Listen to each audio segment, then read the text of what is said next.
Bonjour et bienvenue dans une autre webinaire sur nous à China Brand. Et notre sujet aujourd'hui est l'utilisation, les opportunités et les risques du métaverse en Chine qui s'appelle à la base de Chinaverse ou aussi en Chine Yuanzhou. Par métaverse, nous entendons un écosystème numérique décentralisé, permanent et perceptible par tous. Moi, je suis votre conférencière pour aujourd'hui. Je m'appelle Léa Schneider et je suis consultante ici à China Brand. Et cette webinaire a préparé notre expert, Monsieur Fuchs, qui est notre associé directeur et qui est notre expert principal pour le Metaverse. Et la technologie de base est la réalité virtuelle. Grâce à cette technologie, nous pouvons nous projeter dans l'espace virtuel et tant que personnes réelles.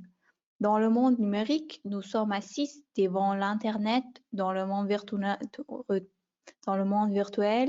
nous sommes aussi en plein dedans.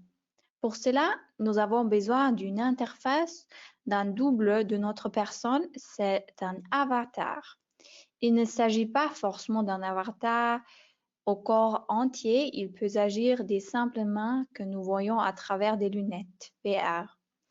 Lorsque j'entre dans une application virtuelle à l'aide des lunettes VR, je vois mes mains que je bougeais de manière très détaillée.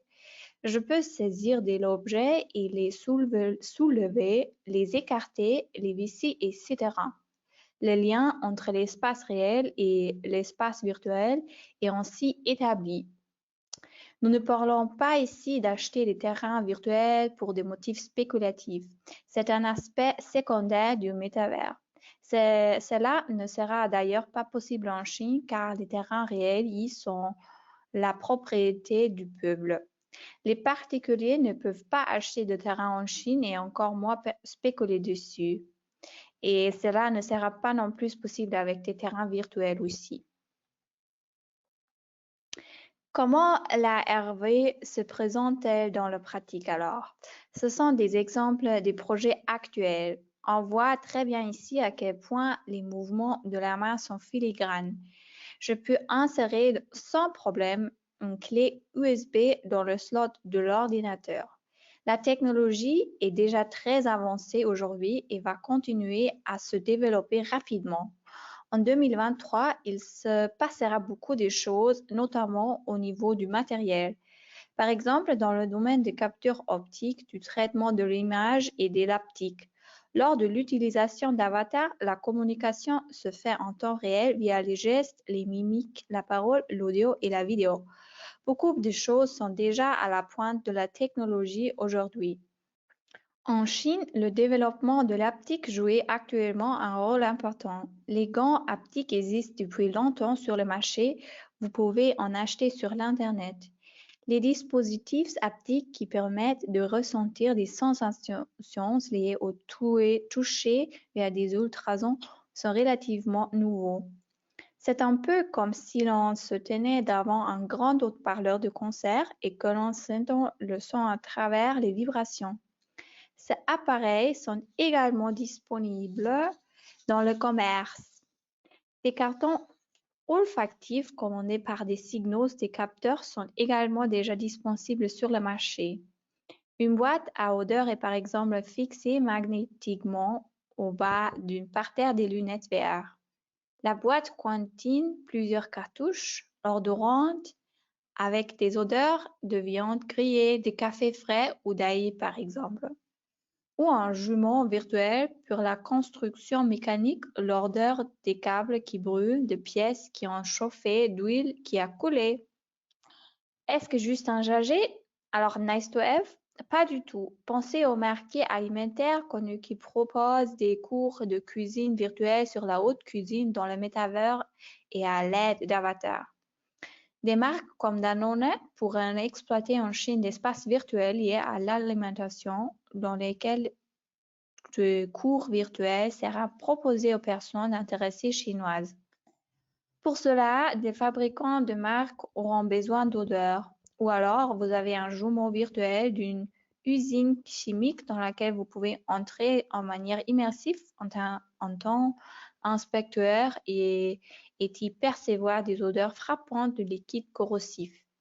Il existe de nombreux domaines d'application pour le matériel olfactif dans le métaverse. La combinaison intégrale équipée de nombreux capteurs et actionneurs prend également tout son sens dans la métaverse.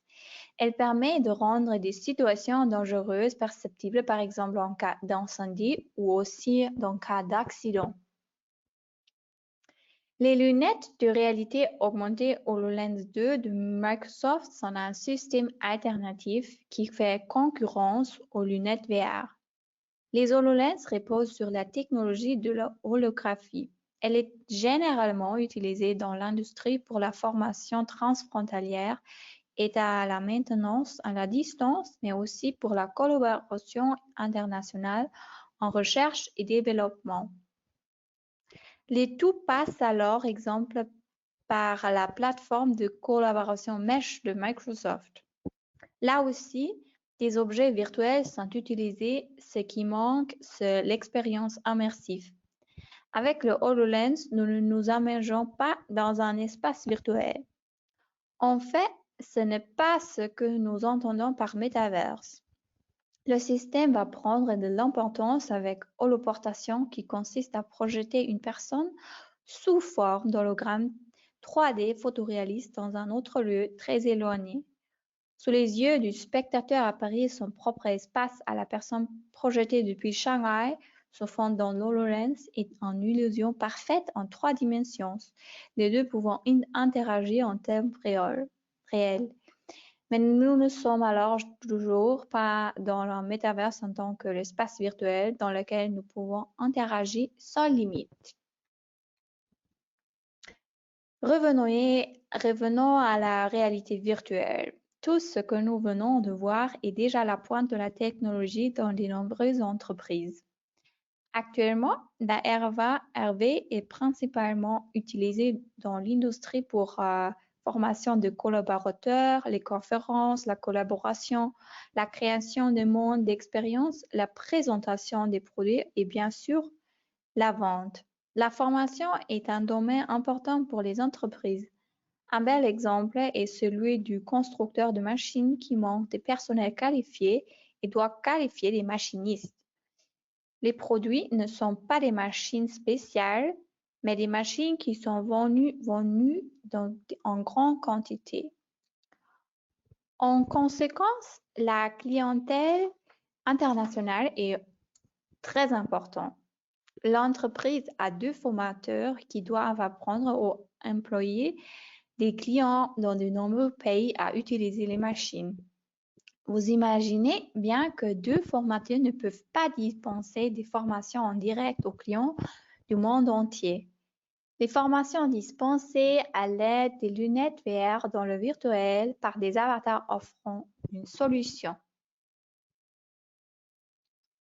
Un autre exemple d'utilisation de la RV dans la formation et l'entraînement est des personnes à l'aide des machines purement virtuelles qui n'existent pas réellement et qui ne sont jamais construites, mais uniquement développées à des fins de formation. Les données de base d'une telle machine virtuelle ce sont données issues de la construction qui sont préparées pour la RV. Le produit, qui peut même être marqué, est sécurisé par des jetons non fongibles et licencié en nombre limité d'exemplaires. Les acheteurs sont des constructeurs de machines chinois qui ont besoin de former et de qualifier leurs employés grâce à la technologie occidentale moderne. Ce serait un modèle commercial intéressant pour la Chine. Comment faut-il évaluer le métavers? S'agit-il d'un simple battage médiatique ou c'est vraiment la prochaine grande chose? Les deux sont vrais maintenant. En tant que phénomène de communication, le métavers est un égoïment mental qui se calmera également. Mais nous devons faire la différence entre un battage médiatique mental et une tendance réelle. Un battage médiatique mental n'a pas grand-chose à voir avec une tendance réelle qui se traduit par des chiffres et des faits. La plupart des experts s'accordent à dire que la RV passera à l'échelle en 2023. La technologie passera d'une croissance linéaire calculée par PwC à 20% par an à une croissance exponentielle. Cette évolution ne peut plus être stoppée. Nous verrons dans un instant pourquoi il est ainsi. Parce que le métavers est un espace sans frontières, le trafic de données dans l'économie virtuelle est un principe transfrontalier. Je suis toutefois convaincue qu'il n'y aura jamais de multiverse mondial décentralisé reliant tous les utilisateurs dans un espace virtuel global. Le métavers comparable à l'univers ou à l'espace est une utopie. Il y aura également des barrières politiques et des intérêts économiques dans l'espace virtuel. Je pars du principe des nombreux espaces virtuels propriétaires verront le jour et seront en concurrence sur le plan idéologique, politique et économique. De nombreuses entreprises et utilisateurs devront choisir sur quelle plateforme ils s'engageront. Mais attention, de nombreuses plateformes métaverses occidentales ne seront pas accessibles en Chine. Decentraland ou Horizonverse, par exemple, sont des plateformes américaines ou basées aux États-Unis, qui sont très directement exposées aux tensions et aux conflits géopolitiques entre la Chine et les États-Unis. Enfin, il s'agit de la sécurité des données et les gouvernements ont bien sûr des problèmes à ce niveau. Cela signifie que certaines choses qui sont possibles en Occident ne le seront pas en Chine. Le matériel et les objets numériques seront largement compatibles dans l'espace virtuel. Nous le voyons déjà avec les lunettes VR. Je reviens à la question. Pourquoi la RV va-t-elle maintenant connaître une croissance exponentielle? Il y a d'abord la politique. Il y a des puissants moteurs politiques, par exemple le découplage chinois. Dans le monde réel, la Chine se retire de plus en plus de l'Occident. Les pays se découplent. Jusqu'à présent, près de la moitié des étrangers ont déjà quitté la Chine et ils ne reviendront pas. C'est une volonté politique de la Chine. Le pays se sent menacé dans sa sécurité nationale et veut devenir plus autosuffisant. Il érige une grande muraille et renforce son marché intérieur. Cela pousse des lecteurs vers l'espace virtuel. Les espaces numériques ont toujours été une dérivation et un espace de fuite, une possibilité de contournement. Lorsque le monde réel devient inhospitalier, lorsque les choses deviennent difficiles, nous nous réfugions dans le monde virtuel. Là-bas, il n'y a pas de barrières, des virus et des lockdowns, pas de temps d'incendie et d'inondations catastrophiques. L'espace virtuel nous ouvre de nouveaux espaces de liberté que nous utiliserons bientôt davantage. Un autre moteur politique est la concurrence en matière d'innovation entre la Chine et les États-Unis qui se joue en grande partie par les biais des groupes technologiques. Tencent, Alibaba, Baidu et ByteDance d'un côté, Microsoft, Meta, Google et l'Apple de l'autre. L'UE ne jouait qu'un rôle secondaire dans cette course à l'innovation pour le métaverse. Les géants de la technologie et la volonté politique font ici défaut. Les entreprises européennes ne sont fortes que dans certains domaines de produits en tant que sous-traitants. Mais avec l'avancée du chinois et des américaines dans la RV et RA, les entreprises européennes sont contraintes d'agir. Si nous ne voulons pas perdre le contact avec la concurrence internationale, nous devons nous engager dans le métaverse. Même dans le nouveau Regional Comprehensive Economic Partnership, RCEP, asiatique, la plus grande zone de libre-échange du monde dominée par la Chine, nous restons en tant européennes pour l'instant et dehors de l'économie réelle. Pour les Européens, l'espace économique asiatique pourrait bientôt se transformer en boutique fermée, où nous devons avoir accès à ces marches d'avenir. L'espace virtuel du métaverse peut nous donner cet accès car il dépasse des loin de frontières et de l'économie réelle. Il existe encore un autre moteur politique du métaverse que beaucoup n'ont pas encore remarqué. La Chine souffre actuellement d'une contraction de son économie intérieure. Les chiffres de la croissance ont nettement diminué et resteront faibles dans un avenir prévisible. Pékin tente donc de compenser les pertes dans l'économie réelle par de nouveaux bénéfices dans l'économie numérique. Le métavers arrive à point nomme dans ce contexte. Venons aux moteurs économiques du monde virtuel. Les entreprises ont une possibilité extraordinaire de se développer en Chine par le biais de l'espace virtuel. Elles peuvent exploiter l'arrière-pays chinois via des espaces virtuels et des avatars. Presque personne ne peut se permettre d'installer ses propres boutiques partenaires de distribution ou dépendances de démonstration sans 60 billets de plus d'un million d'habitants. Les réseaux de distribution à l'échelle nationale ne sont pas abordables, en particulier pour les entreprises de taille moyenne et dans de nombreux cas pour les grands groupes. Mais si vous avez mis en place un espace virtuel dans lequel vous pouvez présenter votre produit numérisé au-delà des frontières à l'aide des lunettes VR, de connexion Internet rapide et d'avatars, vous avez le joker en main. Vous pouvez inviter des personnes intéressées à une présentation interactive non seulement en Chine et en Asie, mais aussi dans le monde entier. Les personnes intéressées peuvent entrer dans cette salle via un mot de passe et sentent les surfaces rigoreuses. Vous avez une portée bien plus grande que dans l'économie réelle. Vous atteignez des nouvelles communautés et des nouveaux clients. À cela s'ajoute une énorme réduction des coûts car l'utilisation d'espaces virtuels et d'avatars leur permettent de l'économiser, les coûts liés au terrain réel, au local, au personnel et au déplacement. Mais ce n'est pas tout. La collaboration immersive, par exemple, dans la recherche et le développement transfrontalier, entraîne des grands défis associés aux entreprises. Sur cette base, des nouveaux modèles commerciaux rentables voient le jour. J'ai déjà cité l'exemple de l'octroi de licences pour des produits virtuels. Un autre modèle commercial est celui des billets ou des frais de participation à des événements dans le métaverse.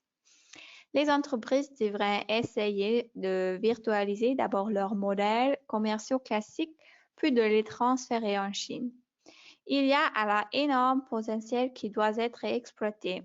Il est trop réducteur de se référer aux crises actuelles et aux mesures de l'économie nécessaires. Lorsque les marchés se développent autour de nous, nous sommes contraints d'agir. Nous devons suivre le rythme si nous ne voulons pas perdre pied, notamment face à la concurrence chinoise qui est très rapide et gagne de plus en plus de terrain. En plus, le marché de capitaux est un moteur économique du métaverse. De plus en plus de sociétés d'investissement, de fonds internationaux, de plus en plus d'argent dans l'économie virtuelle. Les actions de certaines entreprises de la RP ont la cotée. Un troisième moteur du métaverse est la technique. Jusqu'au présent, de nombreuses composantes du métaverse n'étaient pas encore au point. Les lunettes VR étaient encombrantes, la connexion d'Internet trop lente et la puissance de calcul des ordinateurs limitée. Cela a changé. Les appareils ont aujourd'hui une très grande puissance de calcul et les réseaux de communication sont rapides. La 5G s'est répandue dans les grands centres économiques et conséquence, les latences dans la transmission sont si faibles qu'elles ne sont pas plus percuées. Les entreprises nous rapportent des retards de 1000,1 secondes dans les communications transfrontalières. Ce sont des valeurs tout à fait acceptables. Les batteries dont nous avons besoin pour nos terminaux métavers sont devenues beaucoup plus petites, plus puissantes et moins chères grâce au développement de la mobilité électrique. La plupart des appareils mobiles sont aujourd'hui petits et offrent des performances en pointe.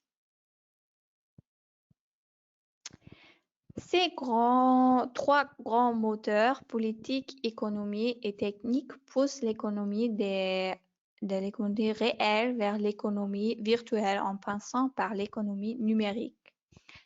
La transformation du réel au numérique est déjà en cours. Il s'agit maintenant de passer au virtuel. Si votre entreprise est actuellement active dans la numérisation, je vous recommande d'intégrer la virtualisation en même temps. Sinon, vous risquez de consacrer beaucoup de ressources, par exemple argent, temps et capital humain, à la numérisation. Et lorsque vous aurez terminé la numérisation, vous vous rendrez compte que tout est déjà obsolète et que vous devez tout recommencer avec la virtualisation de l'entreprise. Il aurait été préférable de commencer tout de suite par la virtualisation. Ma recommandation, intégrez les débuts les composants virtuels dans votre numérisation et tenez compte des dispositions légales qui s'appliquent dans l'espace virtuel. Il est bien connu que la technique est toujours en avance sur la réglementation et les règles se dessinent généralement très tôt. Si vous ne respectez pas les règles et les lois, il se peut que vous deviez retirer vos applications métaverses du réseau et donc du marché. De nombreux produits et applications que je vois ne sont même pas conformes au RGPD et ne respectent surtout pas la loi chinoise sur la cybersécurité, la loi sur la sécurité des données ou la loi sur la protection des informations personnelles. Il s'agit donc de construire la réalité virtuelle en conformité avec la loi de le départ. C'est un exemple typique de l'évolution vers le virtuel en passant par le numérique. Aujourd'hui, on configure numériquement des voitures sur Internet avec une souris et un ordinateur et on les achète dans un clic. Il y a 2 ans, c'était encore un peu déconnant. Aujourd'hui, c'est devenu normal. Le voyage dans la virtualité automobile commence maintenant. Il ne faudra pas attendre longtemps avant que les showrooms des marchés chinoises de voitures électriques aient des stations virtuelles où les personnes intéressées pourront essayer un véhicule avec des lunettes VR dans différentes situations de circulation virtuelle. Ils entendront les bruits de moteur, ressentiront les vibrations et sentiront peut-être même le nouveau sur. Cette application devrait arriver plus tôt que de la part chinois qui sont particulièrement technophiles et ambitieux. Et parce que s'ils sont disputés des quantités de données nécessaires à l'entraînement de l'intelligence artificielle qui se cache souvent dans telle application. Je ne voudrais pas vous priver de cette déclaration de Gardner. Les entreprises auront la possibilité d'entendre et d'améliorer leurs modèles commerciaux de manière sans précédent en passant d'une activité numérique à une activité métaverse. Et je trouve cette déclaration très bien et je n'ai rien ajouté à cela. Alors, quelle est la situation en Chine? Le pays a besoin de rattraper son retard et maintenant les bouchées doublent. Les activités métaverses se succèdent. Cela se manifeste non seulement dans les divers plans politiques, mais aussi dans les investissements. Ce graphique montre de manière impressionnante la rapidité de la croissance des investissements dans la RVA et la RA en Chine. Depuis 2021, les mises dans les nouvelles technologies s'évolvent, la valeur semestrielle pour 2022 dépassant à tel seul et plusieurs fois les investissements des années précédentes. En ce qui concerne les activités nationales de la Metaverse, le nouveau consortium d'innovation pour le Metaverse, le Metaverse Industry Committee est au centre de l'attention. C'est là que se rassemblent tous ceux qui comptent dans le monde virtuel chinois, de l'industrie aux institutions de recherche, en passant par les services gouvernementaux chargés de la coordination. Ce centre accueille chaque jour davantage d'entreprises. Au début, il ne s'agissait que des grands groupes comme Tencent ou China Mobile, mais depuis, de nombreuses petites entreprises industrielles font également partie de ce consortium. La Chine s'assure ainsi que le transfert de savoir-faire au sein de l'écosystème fonctionne. Par ailleurs, il y a de plus en activités métaverses régionales ou autres par Pékin, par exemple à Shanghai, Hefei, Wuhan, Hangzhou ou Chengdu. La Chine met également l'accent sur l'infrastructure pour Metaverse. Réseaux de communication 5G, VR, AR, MR, Wi-Fi, appareils mobiles, blockchain, cloud computing, edge computing, ainsi que l'intelligence artificielle. En ce qui concerne les demandes de brevets, les technologies optiques et haptiques sont actuellement au premier plan. Mais aussi, de plus en plus, le cryptage, la chaîne des blocs informatiques de confiance, l'informatique multipartie sécurisée, la chaîne des blocs, et aussi l'apprentissage collaboratif. Outre le brevet, les entreprises numériques chinoises misent sur les marques. Jusqu'à présent, plus de 1300 entreprises chinoises ont déposé des marques métaverses. Le nombre total de demandes de marques s'élevant désormais à plus de 10 000. Les leaders sont les groupes technologiques chinois avec en tête Baidu, Tencent, Alibaba, ByteDance et NetEase. Cela permet bien entendu d'occuper l'espace des marques. Parmi les nombreuses plateformes métaverses, Xirang de Baidu est la première. Elle a été lancée en décembre 2021 et supporte la VR, le PC, iOS et Android. La salle virtuelle peut accueillir jusqu'à 100 000 visiteurs, c'est-à-dire des avatars.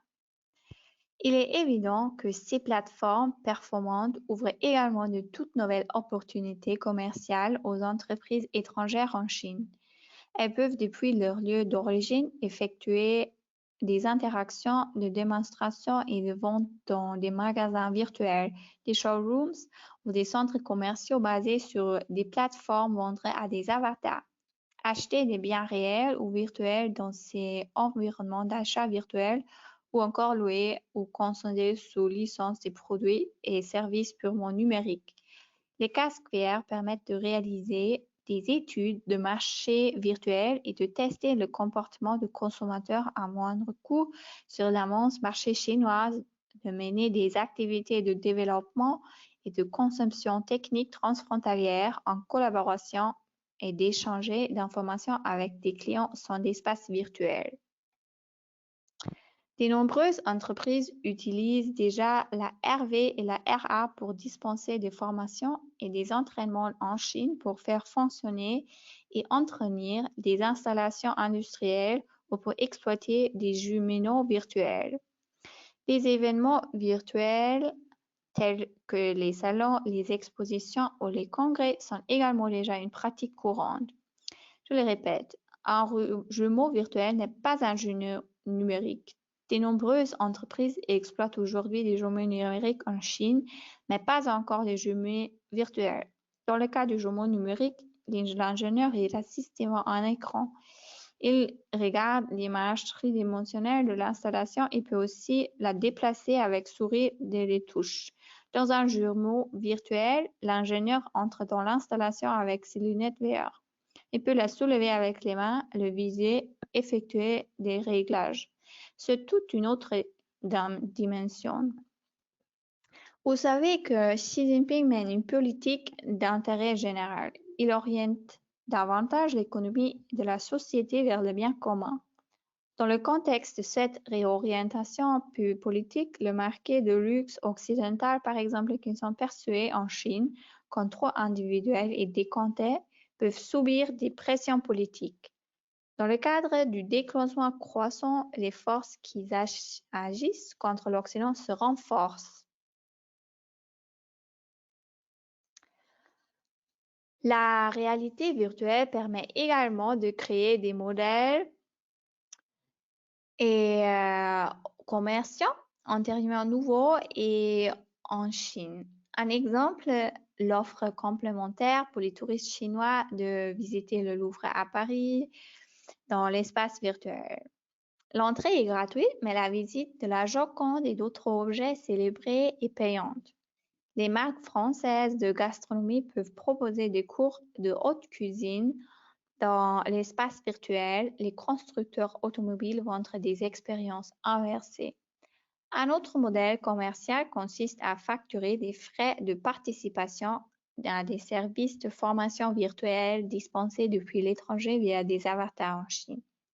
J'ai déjà mentionné l'octroi des licences pour des produits et services purement virtuels. Chez China Brand, nous travaillons avec environ 30 modèles commerciaux métavers pour le marché chinois. En bref, grâce aux métavers chinois, les entreprises étrangères peuvent atteindre des communautés entièrement nouvelles et fidéliser les clients dans un pays de 1,5 milliard d'habitants dont beaucoup sont technophiles. Elles peuvent passer à l'échelle, réduire les coûts et améliorer leur efficacité, des facteurs qui deviennent de plus en plus importants dans un contexte chinois de plus en plus difficile. Mais qu'en est de la protection de la propriété intellectuelle dans le métavers? Les fabricants de matériel déposent actuellement de nombreux brevets. Notre surveillance de brevets à l'aide d'outils de recherche chinois basés sur l'IA montre que les entreprises chinoises se concentrent actuellement sur le développement et la protection des composants optiques et haptiques. On peut citer par exemple l'eye tracking dans les casquettes ou des capteurs actionnés pour les gens haptiques. Les entreprises occidentales devraient faire de même si elles ne veulent pas s'adhérer à la grande moyenne des brevets en Chine. Nous verrons des vols d'identité dans le métaverse. Ainsi, tout comme pour les faux marchés réels, le piratage de marques et de produits se déplacera vers les boutiques virtuelles du métaverse via les marchés numériques en ligne. Ces applications métaverses qui permettent des expériences inversées peuvent être protégées par une combinaison de différents droits de propriété intellectuelle. Il s'agit notamment des marques 3D, des marques de couleurs et des marques sonores, ainsi que des copyrights ou des trade dress. Les créations telles que les meubles ou les objets d'aménagement pour les espaces virtuels seront du matériel d'archives librement disponible et releveront donc des Creative Commons et des copylefts. Les entreprises étrangères devraient s'aligner sur leurs concurrents chinois et déposer des marques en branle et en Chine également. Jusqu'à présent, ce n'est le cas aux États-Unis et dans UE. Un exemple est la marque de mode Tommy Hilfiger, qui a désormais déposé Tommyverse et Tommy World. Si une marque occidentale forte ne dépose pas de tels trademarks, les entreprises chinoises peuvent le faire et occuper l'espace de la marque. Les principales classes pour lesquelles les marques métaverses devraient être déposées sont les suivantes. 9 pour les biens virtuels téléchargeables, 30 et 35 pour les services de vente au détail de biens virtuels, 41 pour les services de divertissement, à savoir la mise à disposition en ligne de marchandises non bien téléchargeables destinées à être utilisées dans des environnements virtuels, 42 pour les logiciels informatiques non téléchargeables, les jetons non fongibles, ainsi que 25 vêtements virtuels en plus des vêtements physiques traditionnels. Par exemple, Tommy Hilfiger a déposé dans l'UE Tommyverse et Tommyworld dans les classes 9, 25, 35, 41 et 42. Si Toublé, Danone ou Peugeot, par exemple, ne déposent pas des marques pour les métaverses dans ces classes, nous pourrions ainsi de mauvaises surprises. La protection de données est considérée à juste titre par de nombreux décideurs économiques, comme le cas de l'AIGUD de métaverse. Suite aux nombreux piratages, fuites de données et violations de la protection des données survenues dans un passé récent, les entreprises ont perdu beaucoup de confiance dans les plateformes et systèmes numériques, confiance qui est pourtant indispensable pour s'engager et investir dans l'espace virtuel. La protection des données est donc une condition sine qua non pour l'utilisation commerciale du métaverse par les entreprises, tout particulièrement en Chine. Outre la protection de la propriété intellectuelle dans le métaverse, les entreprises doivent veiller dans le métaverse chinois à la sécurité des réseaux utilisés et à la protection des informations sensibles et des données personnelles, tout particulièrement dans le cadre d'échanges de données transfrontaliers, par exemple dans le cadre R&D collaboratif immersif. Les pirates informatiques peuvent s'introduire dans l'espace virtuel et écouter, espionner ou manipuler et voler des données sans être détectés. Les entreprises doivent protéger le savoir-faire commercial et la vie privée des personnes réelles qui communiquent via des avatars. Elles doivent empêcher que des images manipulées et trompeuses qui soient créées et des informations erronées ou des messages subliminaux soient ainsi transmis et que attaques effacent des données de manière ciblée. Il existe peu de mesures spécifiques de protection des données pour le métavers. Les règles, méthodes et outils généraux de la cybersécurité et de la protection des données, ainsi que de la conformité et informatique sont appliqués. Une première question concerne la localisation du serveur sur lequel les applications VR doivent fonctionner. Où sommes-nous en sécurité en Chine, aux États-Unis, dans l'UE ou dans notre pays d'origine? Chez des fournisseurs locaux professionnels, dans un cloud, sur des serveurs propres au siège ou à la succursale chinoise, quelles sont les réglementations applicables à la collecte, au stockage, au traitement et au transfert des données et vers la Chine?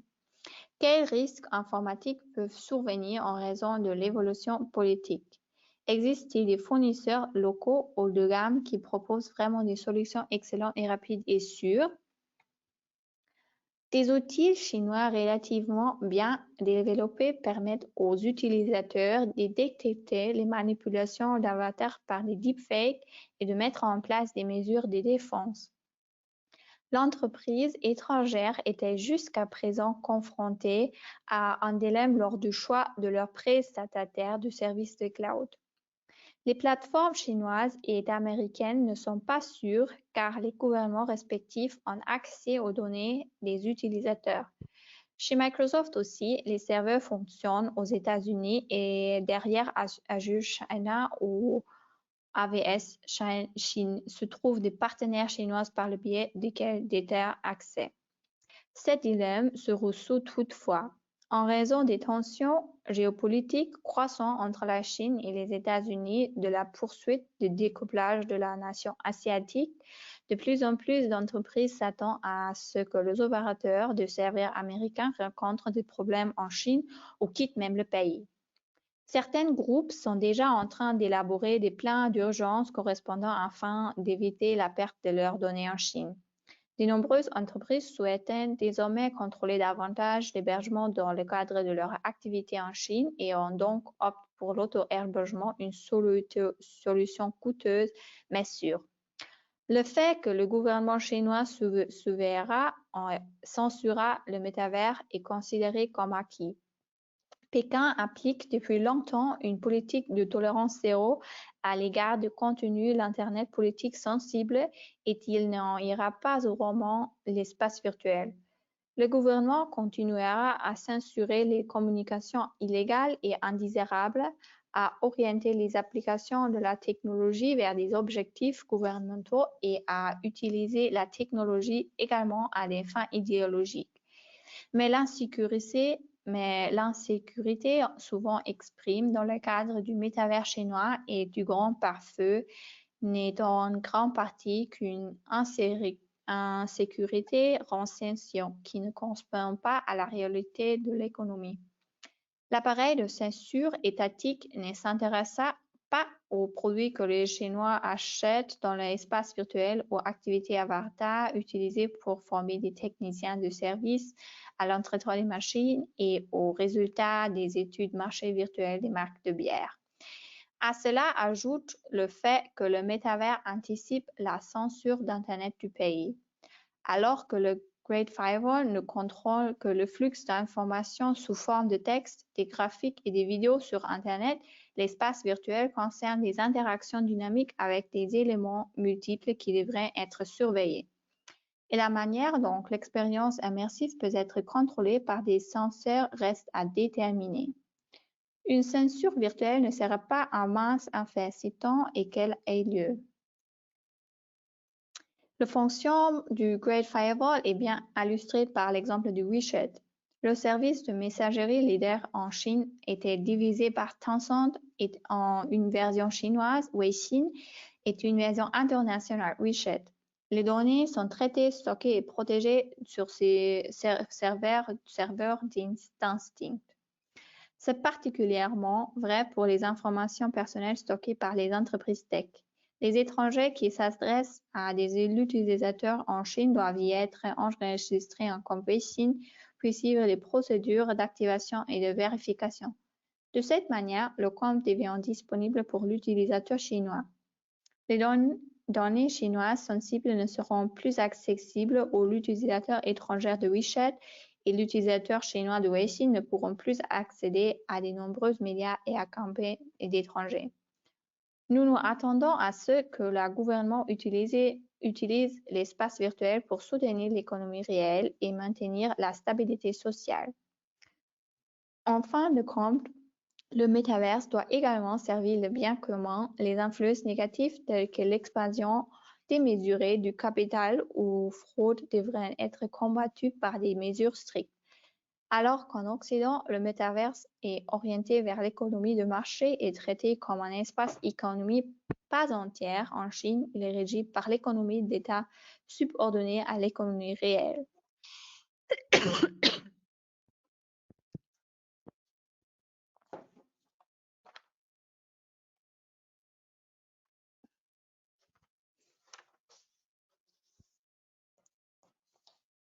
En tant que fournisseur de services officiellement autorisés, CERT, China Telecom, China Mobile et China Unicom peuvent proposer des VPN légaux.